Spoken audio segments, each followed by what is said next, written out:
Salut à toi voyageur, je suis Mathias de Testmania France, j'espère que tu vas bien. Bienvenue aujourd'hui pour ton nouvel épisode hebdomadaire de Test Actu. On va voir ensemble les actualités principales de cette semaine. Et donc aujourd'hui en direct de Boca Chica au Texas, nous irons faire un petit tour autour du chantier des vaisseaux spatiaux Starship. Et attention, du gros arrive très prochainement. Par la suite, nous rencontrerons Elon Musk avec sa nouvelle fortune qui est assez conséquente. Puis quelques minutes après, nous nous dirigerons vers Berlin via notre jet pour parler des actualités autour des nouvelles cellules 4680 de Tesla. Après notre petite escapade en Allemagne, direction la Gigafactory de Shanghai où un nouveau projet apparaît furtivement, mais c'est un projet très intéressant. Pour terminer, nous ferons un point sur Starlink car les équipes du projet nous ont apporté plus de détails supplémentaires sur ce service.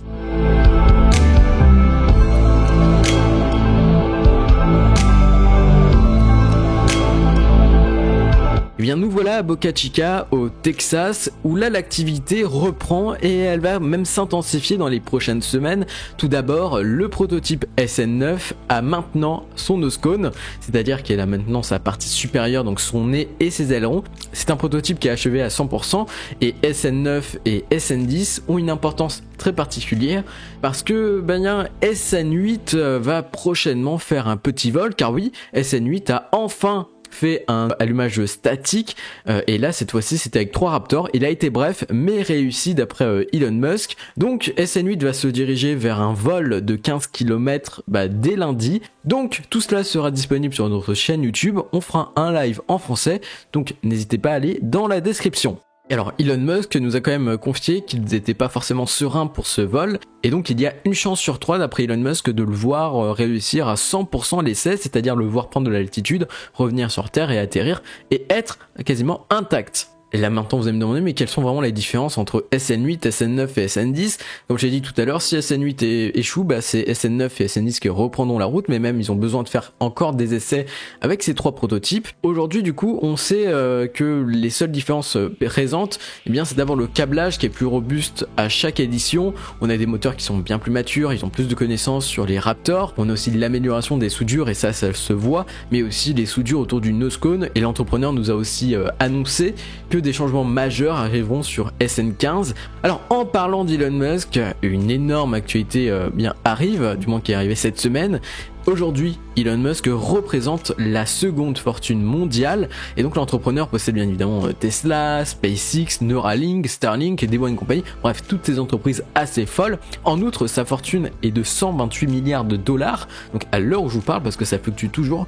Et Jeff Bezos, donc le patron d'Amazon et de Blue Origin et d'autres, il reste toujours en tête, c'est-à-dire qu'il a aujourd'hui 182 milliards de dollars. Alors attention, je vois pas mal de personnes venir me dire en commentaire c'est honteux parce qu'il a beaucoup d'argent, ils ont beaucoup d'argent, waouh mon dieu les gars, oh. En réalité cette fortune ce n'est pas de l'argent qu'ils ont en banque, c'est une fortune qui est sous forme d'actions dans leurs entreprises. Imaginons que l'action Tesla demain chute à 1$, et bien la fortune d'Elon Musk sera bien plus faible. Bien évidemment, ce qui concerne Elon Musk, sa fortune si elle a grimpé, c'est grâce à l'action Tesla. Alors aujourd'hui, à l'heure où je vous parle, le titre a une valeur de 574$, ce qui forme une capitalisation boursière de 544 milliards de dollars pour l'entreprise de Musk. Bien évidemment, l'action Tesla qui va continuer à grimper pendant quelques semaines, et puis on va la voir retourner vers le bas, c'est normal, c'est une correction et tout sera normal. Eh bien voyageurs, voyageuses, je crois bien qu'il est l'heure de se rendre à Berlin, donc attachez bien votre ceinture, on s'envole.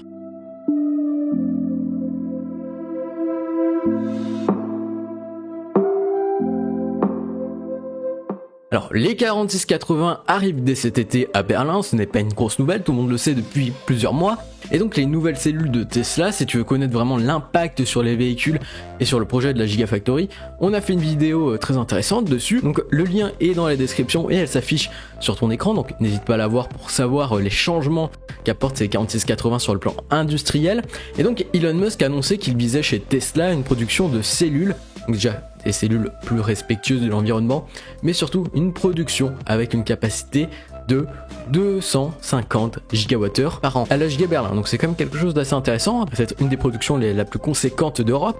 Et donc l'entreprise vise également un coût entre 50 et 55 dollars par kilowattheure. Aujourd'hui, ce coût est de 114 dollars par kilowattheure environ. Donc Tesla, bien évidemment, lance enfin les recrutements pour les chaînes de production des nouvelles cellules, qui sont, comme j'ai dit, plus respectueuses de l'environnement, mais aussi plus performantes, moins coûteuses.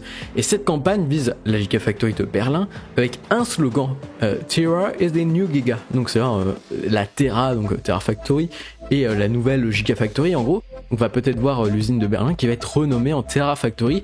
Sinon, quand on regarde le site, eh bien le visuel est très sympa et ça donne envie vraiment de postuler chez Tesla. Et on voit vraiment cet aspect, si tu es passionné, viens, on t'attend. Eh bien, je crois que je viens de trouver sous une tente de chantier à la Giga un petit portail avec écrit Gigafactory Shanghai. Eh bien écoutez, empruntons-le parce que de toute façon on doit se rendre là-bas.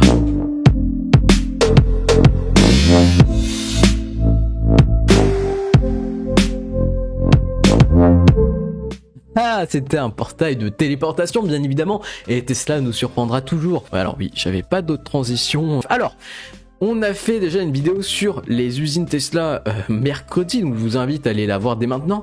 On a d'ailleurs parlé que le modèle Y produit en Chine allait être très décevant à mon avis. Et ça peut être une répercussion sur nous, parce que d'après des sources chinoises, les modèles Y seront aussi exportés vers la France, vers l'Europe, avant juillet, donc avant l'arrivée de la Gigafactory Berlin. Maintenant, pour l'instant, on n'a pas d'annonce officielle, mais il se pourrait de voir ça, et là, ça fait un petit peu mal aux dents. Alors, en tout cas, Tesla aurait soumis au gouvernement local un plan pour la construction d'une usine de chargeurs, donc c'est-à-dire de bornes pour les superchargeurs, près de la Giga Shanghai, donc pas très loin. Cette usine devrait arriver en février 2021, du moins c'est une chaîne de production, donc en février 2021, avec une production annuelle de 10 000 stèles. Donc c'est assez positif pour les Chinois, parce qu'il faut savoir que la Chine, c'est là où le marché des véhicules électriques est le plus important, c'est le pays où les véhicules électriques sont vraiment en cote. Tesla lead le marché, donc il y a aussi une demande très importante pour les superchargeurs. Alors, je sais que Starlink, c'est quand même un sujet qui vous intéresse. Bon, s'il vous intéresse pas, eh bien, c'est pas grave. Donc, les équipes ont répondu à nos questions sur Reddit et ils nous apportent plus de connaissances. Tout d'abord, la parabole n'est pas conçue pour résister aux ouragans, ni aux tempêtes et ni aux inondations. Donc, l'équipe prévient bien que si vous mettez votre parabole alors qu'il y a un ouragan dehors, eh bien, c'est bien fait pour vous. Si elle se casse, parce qu'ils ne sont pas responsables, et la parabole n'est pas faite pour non plus résister à des missiles. Elle peut opérer néanmoins entre moins 30 degrés et plus de 40 degrés, c'est-à-dire quand il fait moins 30 degrés, la parabole n'est pas encore conçue pour ça. C'est-à-dire que pour les zones extrêmes, ils vont continuer à travailler sur ce fait-là, de la température et sur les moins 30 degrés. Maintenant, on verra bien de ce qu'ils vont nous proposer. Donc non, ne mettez pas votre parabole dans l'eau, elle ne marchera pas. Deuxième point, donc la technologie employée sur la parabole donne la capacité au matériel de scanner le ciel et de détecter la constellation Starlink. Voilà, c'est cadeau, c'est une petite info. Alors, mais aussi, quelque chose qui peut bien sûr tous et toutes vous intéresser, c'est que la bêta ouverte sera plus large et arrivera à l'étranger hors Canada et hors États-Unis vers janvier.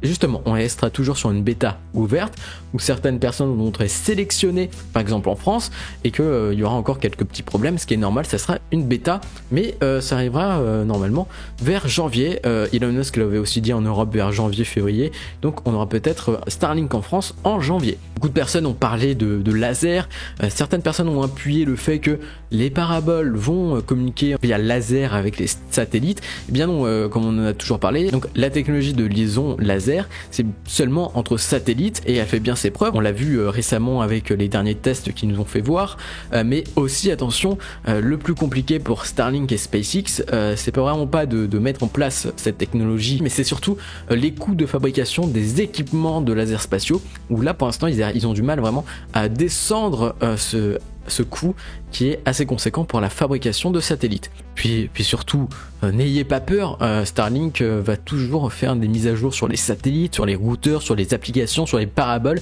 Alors, dernier petit point, ce qui peut intéresser les personnes qui sont je ne sais où, qui naviguent sur les flots, eh bien les utilisateurs qui disposent pas de station au sol dans les zones, par exemple si vous avez un bateau que vous êtes dans l'océan, vous pouvez avoir accès à Starlink grâce à la technologie laser, et en fait cette technologie laser permettra de relier les satellites, où ces satellites ensuite enverront vos données vers une station au sol la plus proche, par exemple dans un pays voisin, qui sera reliée au canal internet. Pour conclure cette vidéo, on a une nouvelle du Roadster. Ça fait pas mal de temps qu'on n'avait pas de nouvelles de ce modèle. On l'avait vu au Battery Day qui était stationné devant la scène. Mais attention, Musk revient vers nous et nous parle que de nombreuses couleurs vont être proposées à l'achat, aux commandes. Donc il n'y aura pas que ce rouge qu'on a l'habitude de voir sur le Tesla Roadster V2. On aura une certaine gamme plus importante de peinture. Donc il y en aura pour tous les goûts. Nous, en tout cas, on attend avec impatience de le voir entrer en production, qui va être une faible production parce que ce sont des séries limitées. Voilà, c'est la fin de cette vidéo. Je t'invite à t'abonner, à activer la cloche pour ne rien rater. Mets un like, mets un petit j'aime si ça t'a plu. Si tu as des choses à ajouter en commentaire, si tu as des questions, on est là, on y répond. Nous, on se dit à très vite. Tu peux nous rejoindre sur les réseaux sociaux, Twitter, Instagram, Facebook. Sur ce, portez-vous bien. C'était Mathias de Tesmania. Allez, bye.